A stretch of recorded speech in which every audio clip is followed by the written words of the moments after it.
أعوذ بالله من الشيطان الرجيم. بسم الله الرحمن الرحيم.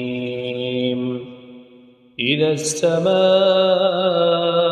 انفطرت وإذا الكواكب انتثرت وإذا البحار فجرت وإذا القبور بعثرت علمت نفس ما قدمت وأخرت.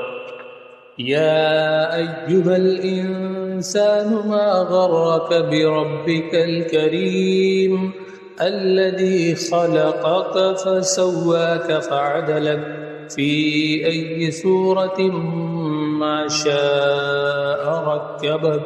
كلا بل تكذبون بالدين وإن عليكم لحافظين كراما كاتبين يعلمون ما تفعلون. إن الأبرار لفي نعيم وإن الفجار لفي جحيم يصلونها يوم الدين وما هم عنها بغائبين. وما أدراك ما يوم الدين ثم ما أدراك ما يوم الدين يوم لا تملك نفس لنفس شيئا والأمر يومئذ لله.